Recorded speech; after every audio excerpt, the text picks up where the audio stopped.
इस पथ का उद्देश्य नहीं है श्रांत भवन में टिक जाना। इस पथ का उद्देश्य नहीं है श्रांत भवन में टिक जाना, किंतु पहुंचना उस सीमा तक जिसके आगे राह नहीं। कवि जयशंकर प्रसाद ने अपनी इन पंक्तियों के माध्यम से मानव जीवन के लक्ष्य को रेखांकित किया है। किसी शांत भवन में टिक जाना, शांत भवन में टिक जाना, यह मानव जीवन का लक्ष्य भी नहीं होता है। 1993 ईस्वी में जोफ्री वैकट, एक मशहूर क्रिकेट कमेंटेटर, 1993 ईस्वी में लॉर्ड्स में क्रिकेट का मक्का कहा जाता है, वहाँ कमेंट्री करते हुए उन्होंने एक बात कही थी, बहुत ध्यान से सुनेंगे इसे। उन्होंने कहा था, एक बल्लेबाज का सुरक्षित जोन नॉन स्ट्राइक सीन होता है। आप नॉन स्ट्राइक सीन पे खड़ा हो जाओ, सुरक्षित रहोगे। नॉन स्ट्राइक सीन पे खड़ा होना सुरक्षित जोन है, आप बिल्कुल आरामदायक जोन है, कंफर्ट जोन है, वहां से देखते रहिए बॉल कैसे जाता है। परंतु नॉन स्ट्राइक्स इन पर से खड़ा होकर आप अपने टीम के लिए रन नहीं बना सकते, रन नहीं जुटा सकते। आपको स्ट्राइक्स इन पे जाना ही होगा, अर्थात कंफर्ट जोन से चैलेंजिंग जोन में जाना ही होगा। यानी जो आरामदायक है उससे चुनौतीपूर्ण जोन में जाना ही होगा, उनका सामना करना पड़ेगा। जोफ्री वैकट के इस कमेंट्री से, इस कथन से आप समझें, मैदान चाहे पिच रन का हो, बल्लेबाज का, क्रिकेट का पिच हो या जीवन का पिच हो, आप यदि कंफर्ट जोन में रहते हैं तो अपने लिए, अपने जीवन के लिए, अपने टीम के लिए रन नहीं जुटा पाएंगे, धन नहीं जुटा पाएंगे, ज्ञान नहीं जुटा पाएंगे। आपको इसके लिए कंफर्ट जोन से हटकर चैलेंजिंग जोन में जाना ही पड़ेगा।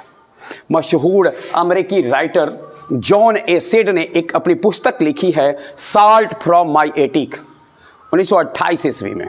इन्होंने कहा है कि एक जहाज का सबसे कंफर्ट जोन, सुरक्षित स्थल क्या है? साहिल पर, बंदरगाह पर टिका रहे वह। परंतु बंदरगाह पर जब वह टिका रहेगा तो बहुत दिनों तक सुरक्षित रहेगा, ऐसा भी नहीं है। ऐसा नहीं है कि बहुत दिनों तक सुरक्षित रहेगा, वरन लगातार टिके टिके उसी जगह पर टिकने से जंग लगते लगते उसमें क्षरण होगा और धीरे धीरे धीरे वह खत्म हो जाएगा। अर्थात जिसे हम सुरक्षित जोन समझते हैं, कंफर्ट जोन समझते हैं, वहां भी मौत सुनिश्चित ही है, वहां भी नाश निश्चित ही है।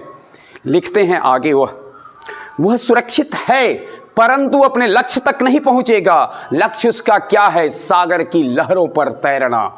और जब वो सागर की लहरों पर तैरने जाएगा तो संभावना इसकी भी बनती है हश्र टाइटैनिक का हो जाए। टाइटैनिक जिस तरीके से डूब गया, परंतु डूबना तो उसमें डूबना, यह टाइटैनिक का सौंदर्य था। जब आप प्रशांत महासागर की गहराइयों में डूब जाते हैं, अटलांटिक महासागर की गहराइयों में जाते हैं, वहां डूबते हैं और उसके बाद आपकी जीवन लीला खत्म हो जाती है। इसे ऐसा नहीं समझा जाएगा कि उसने अपने जीवन में कुछ नहीं किया, परंतु साहिल पर, बंदरगाह पर परे परे जहाज अपनी सामर्थ्य को छिन्न करते रहता है, यह उसकी हार होती है। जहाज बना ही है सागर की लहरों पर तैरने के लिए, चुनौतियों का सामना करने के लिए, तूफानों का सामना करने के लिए। इसके लिए ही तो जहाज का निर्माण हुआ है। देखिए, एक घटना घटित होती है द्वितीय विश्व युद्ध के दौरान। हम सब जानते होंगे, अमेरिका के पर्ल हार्बर बंदरगाह पर जापान के द्वारा परमाणु बम गिराया जाता है। जापान के द्वारा बम वर्षा कराया जाता है, बम गिराए जाते हैं। बहुत ध्यान में रखना है, बंदरगाह पर है, सुरक्षित है, अनेक शिप हैं अमेरिका के, सुरक्षित हैं। और महज 2 घंटे की बमबारी, जो तारीख थी 7 दिसंबर, संयोग से आज की तारीख है, 7 दिसंबर 1941 ईस्वी को बमबारी हुई। और बमबारी के दौरान महज 2 घंटे में 2400 से ज़्यादा नौसैनिक के साथ साथ कई जहाज उसके नष्ट हो जाते हैं। अब जरा सा सोच लें, असुरक्षित जहाज बंदरगाह पर भी है। यानी मैं ये कहना चाह रहा हूं कि असुरक्षा की स्थिति, आप असुरक्षित आप वहां भी होते हैं जिसे आप कंफर्ट जोन समझ बैठते हैं। जीवन मिला है आपको उससे बाहर निकलने के लिए। और अगर किसी एक आरामदायक जोन में आप निरंतर बहुत लंबे समय तक रह जाते हैं, एक फ्रेम में चले जाते हैं, तो आपका जीवन जड़ता का शिकार हो जाता है। और जितना ही जड़त्व अधिक होगा, उससे बाहर निकलने के लिए आपको उतना ही अधिक बल लगाना पड़ता है। अब आप सोचें, जोफ्री बैकवर्ड के उदाहरण से सोच लें, चाहे वह जॉन एसेड की कहानी से समझें। जॉन एसेड साहब कहते हैं, आपको अपने जीवन के समुद्र में, जीवन का जो सामने भवसागर है, इस सागर में आपको उतरना ही पड़ेगा। आप साहिल पर परे परे केवल तरंगों को गिन नहीं सकते, लहरों को गिन नहीं सकते। और इसके लिए जीवन आपको नहीं मिला है, जीवन इसके लिए मिला है आप अपने जीवन के समुद्र में उतरे, गोताखोरी करें, लहरों से खेले, तरंगों से खेले, तूफानों का सामना करें, गोताखोरी करें। जिन ढूंढा तिन पाइयां गहरे पानी पैठ। आप गहराई में जाएं, बैठें, और तब आपको जीवन में मोती मिलते हैं। एक प्रकरण मैं और आपके बीच में रखना चाहूँगा, बहुत ऐतिहासिक प्रकरण है। कुस्तुनतुनिया के पतन के बाद ऐसा हुआ कि यूरोप और भारत खासकर, हालांकि एशिया के कई देश, लेकिन भारत से यूरोप का व्यापार थोड़ा थोड़ा मंद हो गया। कारण क्या था? बीच में जो रेशम रूट सिल्क मार्ग था, उस पर मुसलमानों का कब्जा हो जाता है और यूरोपीय व्यापारी को सीधे व्यापार करने से रोक दिया जाता है।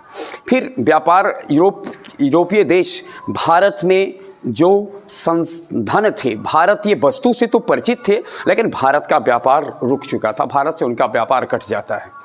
ऐसी स्थिति में एक बेचैनी थी, छटपटाहट थी कि किस प्रकार से हम उस व्यापार को जो वर्षों से मेरे साथ हो रहा है, उसको बिना किसी विरोध के अबाध रूप से जारी रखा जाए। और इसके लिए प्रयास हो रहा था। और ऐसे ही प्रयास में एक पुर्तगाल का द्वीप है, अलेटेजो द्वीप, उस पर एक नाविक अपने जहाज पर, अपने नाव पर, जहाज कह ले, उस पर परा सोचता है। लेकिन ध्यान में रखना, उस अलेटेजो द्वीप पर ही अगर वह सोचते रह जाता तो केप ऑफ गुड होप तक नहीं पहुंचता, उत्तमाशा द्वीप तक नहीं पहुंचता। और यदि उत्तमाशा द्वीप तक नहीं पहुंचता तो वह 1498 ईस्वी में कालीकट बंदरगाह तक नहीं आता। मैं जिसकी ओर इशारा कर रहा हूं, आप समझदार हैं, आप समझ चुके होंगे। मैं बात कर रहा हूं वास्को डी गामा की। तो वास्को डी गामा अलेटेजो द्वीप पर बड़ा सोच रहा है कैसे जाया जाए। उसे बहुत दूर तक दिखाई नहीं देता है, लेकिन इस दौरान उसने यह सुनिश्चित किया, जहां तक मैं देख रहा हूं वहां तक तो चलें, आगे का रास्ता खुद ब खुद तय हो जाएगा।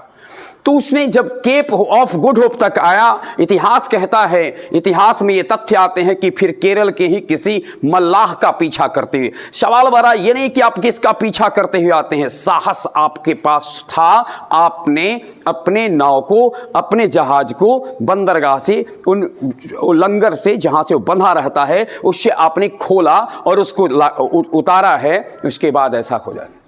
तो ये होता है, यानी कहने का अभिप्राय कि जब आप अपने को खोलते हैं तो साहिल से खोलते हैं तो दूसरे साहिल तक पहुंचते हैं, मुकाम तक पहुंचते हैं। अपील आपसे है कि आप अपने आरामदायक क्षेत्र को छोड़ें। जीवन आरामदायक क्षेत्र में जीने का नाम नहीं है, ये चुनौतियों का सामना करने की बात है। और मैंने कई बार जिक्र किया है, बर्बाद तो हम तब भी हो सकते हैं जब आरामदायक जोन में होंगे। इसी कारण से मैंने पर्ल हार्बर की बात की। एक चर्चा और मैं आपको एक उदाहरण देना चाहता हूं। दुनिया का सबसे बड़ा बैंक डाका जो रिकॉर्ड है, रिकॉर्डेड बैंक डाका की चर्चा आप करेंगे तो इराक में मार्च 2003 ईस्वी में जो बैंक डाका डाला गया सेंट्रल बैंक में, वह गिनीज बुक ऑफ वर्ल्ड में रिकॉर्ड है। और बैंक में हम पैसा क्यों डालते हैं? सुरक्षित रहेगा। सरकार के भी पैसे थे, सेंट्रल बैंक में ही डाल दिए गए थे, केंद्रीय बैंक में। सरकार ने सुरक्षित जोन चुना, उसमें पैसा डाला। मनुष्य के पैसे थे, सरकार के पैसे थे, आम इंसान के पैसे थे। और भारतीय करेंसी के अनुसार 7,562 करोड़ रुपए का डाका डाल दिया गया। बैंक भी लूटे जा सकते हैं। तो ऐसा नहीं है कि हम अगर अपने को सोचते हैं कि मैं अपने को सुरक्षित रखूंगा तो हमारा नाश तो निश्चित है कि हम नष्ट होंगे। तब हमारी जिंदगी की जब बाद में विश्लेषण किया जाएगा, तब हमसे यह जाना जाएगा, पूछा जाएगा कि तुमने जीवन में किया क्या। तो यह दुर्गति है। दुर्गति यह नहीं है कि नाव का समुद्र में डूब जाना, दुर्गति है नाव का बंदरगाह पर परे परे नष्ट हो जाना। दुर्गति है बल्लेबाज की नॉन स्ट्राइक्स इन पर खड़ा होकर रन आउट हो जाना। आप स्ट्राइक्स इन पे होते हैं और अपने टीम के लिए रन जुटाते जुटाते आप आउट हो जाते हैं, गेंद का सामना करते हैं, तो टीम आप पर गर्व करेगी।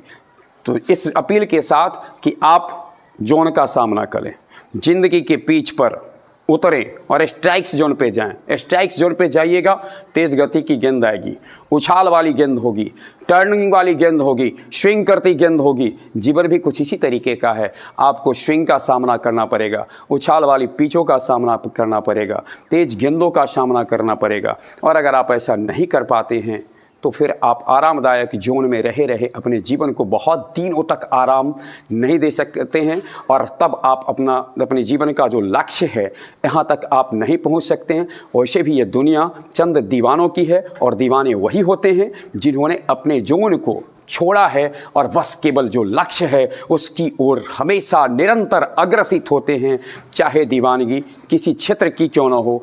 दुनिया दीवानों की है, और इस अपेक्षा के साथ आप अपनी दीवानगी के साथ अपने जीवन की चुनौतियों का सामना करने के लिए आरामदायक क्षेत्र से हटेंगे और अपने जीवन के लक्ष्य तक पहुंचेंगे। तमाम शुभकामनाओं के साथ बहुत बहुत धन्यवाद।